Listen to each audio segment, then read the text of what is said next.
Habang malalim ang iniisip ni Rebecca, napansin ni Lintian na tila natatagalan ito kaya nawalan siya ng pasensya. Sa malamig na tono, ipinahiwatig niyang tinatanong niya kung ano ba talaga ang pakay nito roon, dahil wala siyang oras para sayangin. Sa isip niya, kaya niyang maging arogante sa sitwasyong iyon, dahil sigurado siyang hindi siya basta gagalawin ng mga nilalang mula sa Great Tomb. Sa halip na magalit, dahan-dahang lumapit si Rebecca at mahinahong nagsalita. Ipinahiwatig niyang nagkamali siya ng husga dati, ngunit ngayon ay kinikilala na niya si Lintian. Dagdag pa niya, maliit na bagay lang ang dahilan ng pagpunta niya roon. Sa likod nila, halos mataranta ang Water Monster Lord at ang Snow Monster.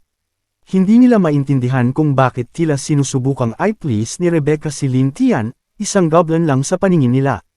Para sa kanila, hindi yun normal para sa isang mataas at malamig na nilalang tulad niya. Nanatiling iritado si Lintian at sinabi niyang kung maliit lang pala ang pakay, mas mabuting sabihin na agad. Dahil dito, lalo pang kinabahan ang dalawang lord. Agad silang sumigaw at nagreklamo, sinasabing nilabag ni Lintian ang rules ng Great Tomb at dapat itong parusahan. Biglang nagbago ang aura ni Rebecca. Sa malamig at walang emosyon na boses, iniutos niyang lumuhad ang dalawa sa harap ni Lintian, agad. Nang maramdaman nila ang mabigat na pressure mula sa kanya, hindi na sila nakapalag. Bumigay ang kanilang mga tuhod sa lakas ng puwersa, nag-crack ang lupa sa ilalim nila, at napuno sila ng matinding sakit at takot. Hindi nila maintindihan kung bakit sila ang pinaparusahan. Dahan-daang lumapit si Lintian, may bahagyang ngiti sa labi. Ipinahiwatig niya kay Rebecca na ang isa sa mga ito ay gustong ihawin siya, habang ang isa naman ay gustong kainin ang kanyang kapatid. Tinanong niya kung ano ang balak nitong gawin sa ganitong sitwasyon. Walang pag-aalinlangan, kalmado ngunit brutal na sumagot si Rebecca. Iminungkahi niyang ihawin ang Water Monster Lord at ipack-in ang kapatid nito sa Snow Monster. Para sa kanya, iyon ang tamang kapalit. Bahagyang napataas ang kilay ni Lintian. Hindi niya inaasahang mas ruthless pa si Rebecca kaysa sa kanya. Ngunit dahil nabanggit na rin, pumayag siya sa plano. Sa sandaling iyon, tuluyang bumagsak ang mental state ng dalawang lord. Nagmakaawa sila, nagtatanong kung bakit sila ang pinaparusahan gayong si Lintian ang problema. Ngunit walang nakinig sa kanila. Sa malamig na tono, nagbanta si Rebecca kung susundin ba nila ang utos o siya na mismo ang kikilos.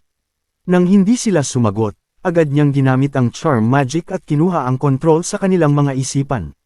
Nagningning ang mga mata ni Rebecca habang direktang tinitigan ang Water Monster Lord.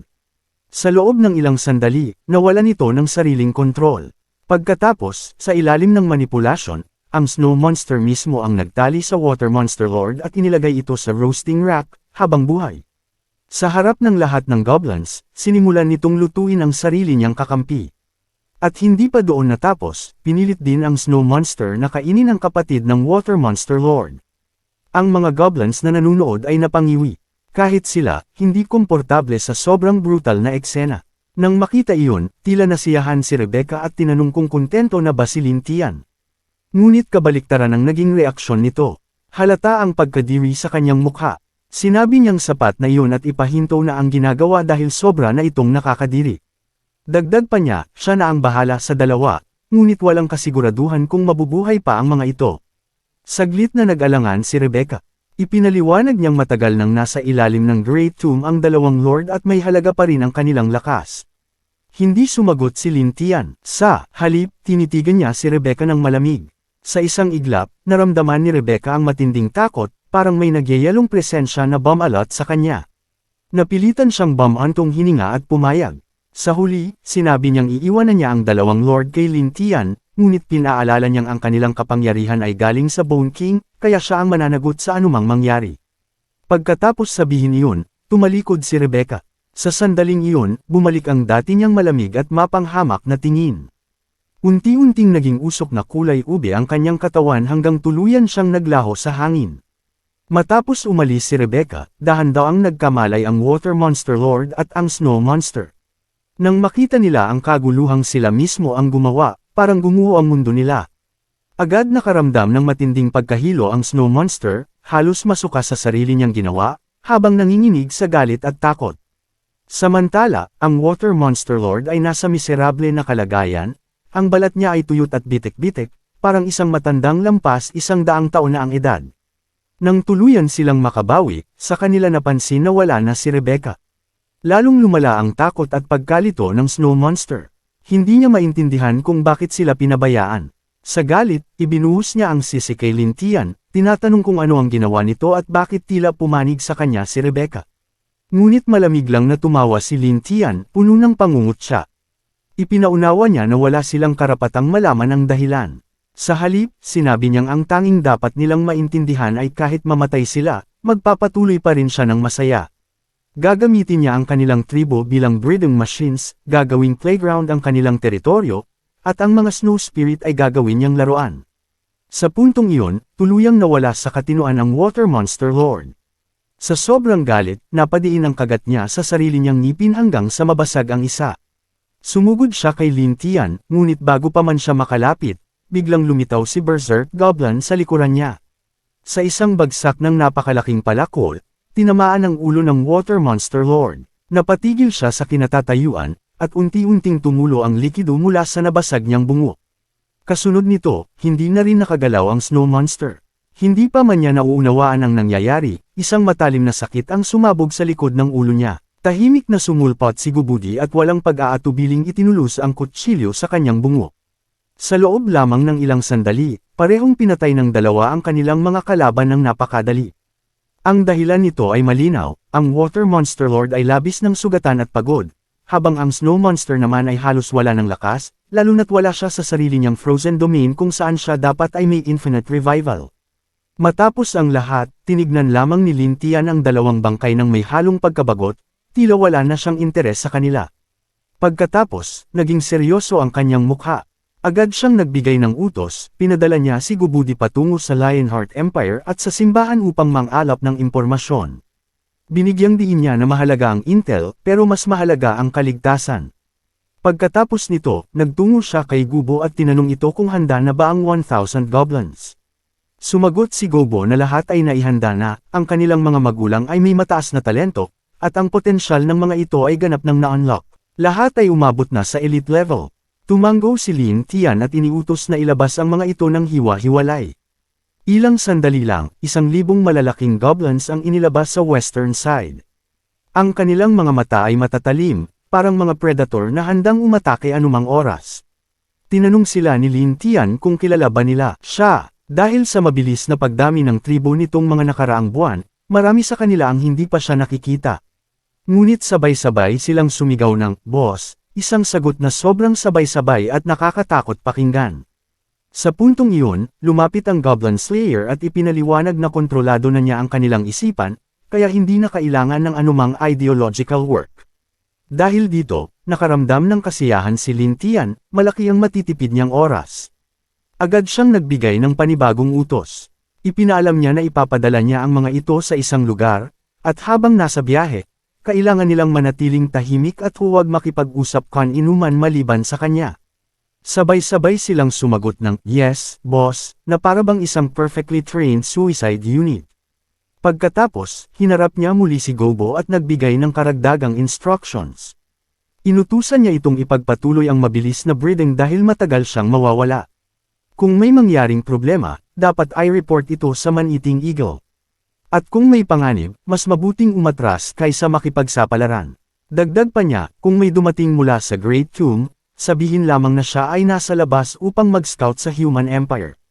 Ang seryosong tono niya ay nagdulot ng kaba kay Gobo, kaya agad itong tumango bilang pagsunod. Sa kanyang isipan, malinaw ang susunod niyang hakbang, kailangan niyang maghanda ng isang malakas na trump card laban sa simbahan at sa Great Tomb. Dahil paparating na ang isang digmaan na magdedesisyon kung makakatayo siya ng matatag sa mundong ito. 2 buwan na lang ang natitira bago ideklara ng Empire ang digmaan laban sa Great Tomb. Ayon sa prediction ng simulation system para kay Lintian, sapat na ang 2 buwan para sa paghahanda. Kinausap niya ang mga Snow Spirits, tiniyak ang kanilang kaligtasan at humingi ng lahat ng Snow Spirit Stones na kanilang nagawa. Madali itong tinanggap ng mga Snow Spirits, kaya ang natitira na lang ay hintayin ang produksyon ng mga stones. Upang makalikha ng makapangyarihang Goblin Army para sa huling yugto, pinangunahan ni Lintian ang 1,000 goblins sa Snow Mountains para sa espesyal na training. Sa tuloy-tuloy na laban habang kumokonsumo ng malalaking dami ng Snow Spirit Stones na ginawa ng Snow Spirits, unti-unting nilusob ng Goblin Army ang buong rehiyon, parang pagbaha na hindi mapipigilan. Lahat ng halimaw ay naging pagkain, at nagbigay ito sa goblins ng maraming bagong skills. Napakahusay ng resulta. Lahat ng goblin ay umabot sa level 70, patuloy na nag-evolve upang maging leader tier goblins. May ilan na nagtagumpay na maging mutant goblins, tulad ng giant goblins, goblin mages, at demonic goblins. Pinakakilala rito ang isang mutant overlord class holy sword goblin na may total combat power na 5,500 points. Ngunit kahit ganito, mas mababa pa rin ang natural ceiling ng goblins kumpara sa tunay na gifted races. Kahit pa maging goblin kings lahat sila, hindi pa rin nila matatalo ang isang nilalang na may tunay na innate power. Kaya nga napakarami ng magical artifacts na inihanda ni Lin Tian. Mabilis ang takbo ng panahon kaya inutusan niya si Alice na i-train ang goblins sa paggamit ng magical artifacts at maging napaka-stricto. Bagamat may daily training sila dati, mababa pa ang kanilang levels at mahina ang intelligence noon, kaya malamang nakalimutan na nila ang lahat. Ngayon, nasa leader tier na sila at halos kompleto na ang intelligence, kaya mas madali na ang training.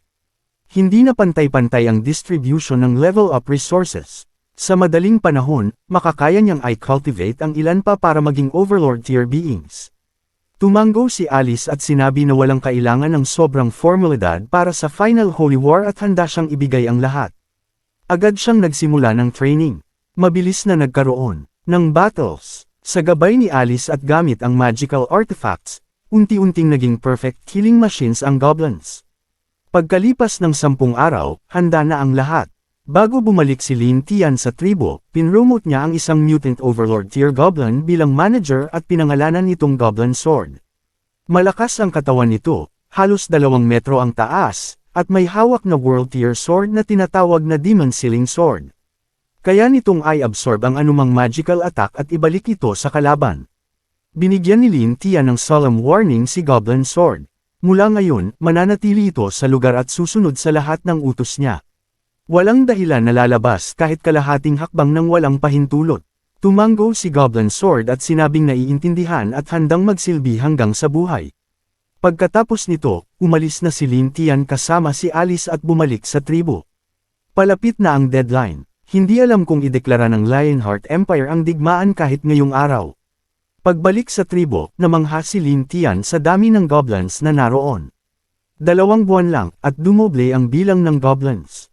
Nang sinabi niya na kailangan niya pa ng mas maraming goblins, hindi niya inasahan na ganito karami ang lalabas. Sa kasalukuyan, may 80,000 small goblins, 30,000 large goblins, 8,000 hero race goblins, at 100 leader tier goblins. Para lang sa pagkain, kailangan ng 10,000 halimaw araw-araw. Nang makita siya ng mga babae sa tribo, agad silang nagpunyagi upang salubungin siya. Ipinaliwanag ni Gobo na inutos ni Rebecca na paramihin ang mga goblins at ginamit niya ang napakalaking resources para maparami ang mga ito. Tumawa si Lin Tian at nag-click ng kanyang dila. Hindi na nakapagtataka na sa pag-uwi niya, ilang high-level monsters lang ang nakita niya at walang mababa. Halatang naubos na ng Great Tomb ang lahat ng reserves nito. Tinanong niya kung nasaan si Gubudi, dahil hindi pa ito bumabalik. Pagkatapos ng ilang sandali ng pagsusuri sa paligid, wala pa rin siyang makita sa lugar.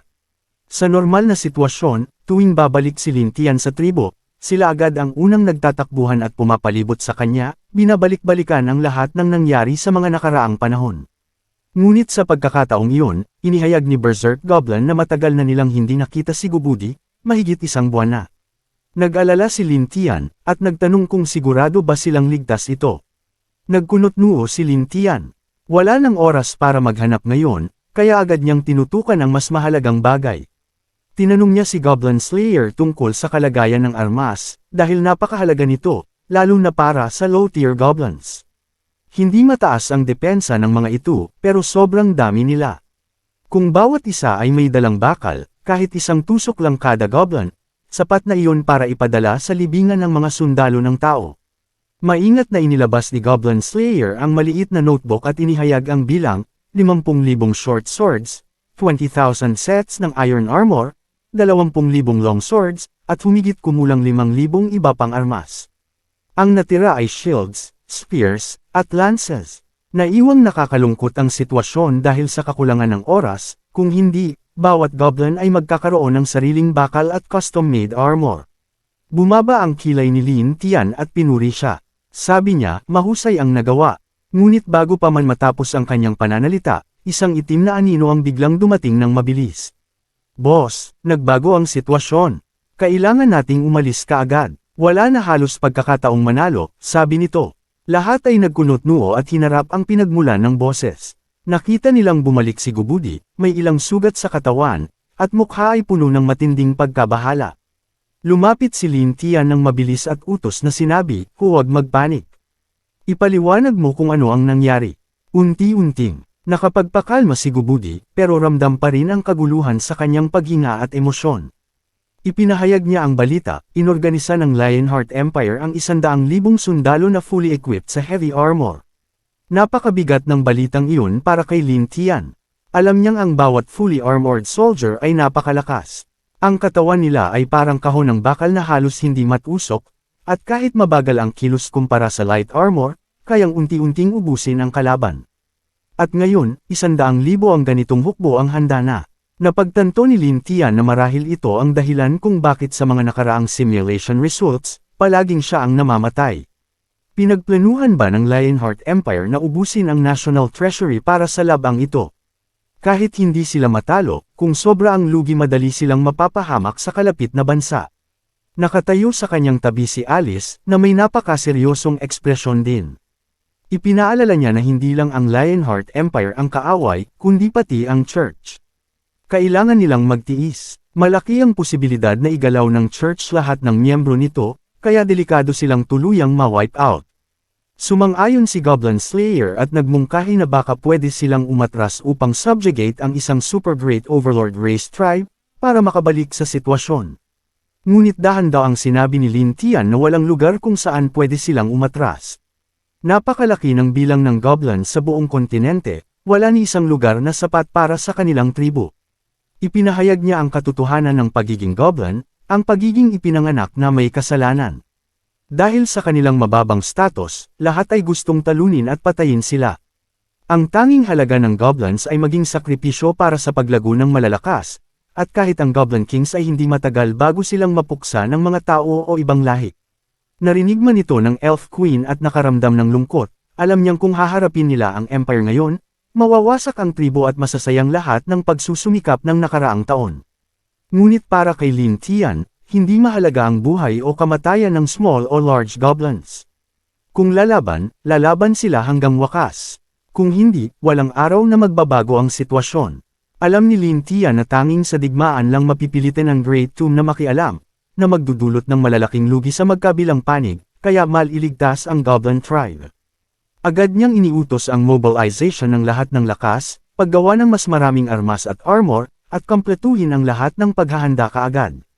Habang humahanda ang tribo para sa pinakamalaking laban sa kanilang kasaysayan, isang tanong ang bumabalot sa isip, makakaligtas kaya sila laban sa hukbong handang ubusin ang lahat. Mag-like at mag-subscribe para malaman mo kung paano haharapin ni Lin Tian ang nalalapit na digmaan.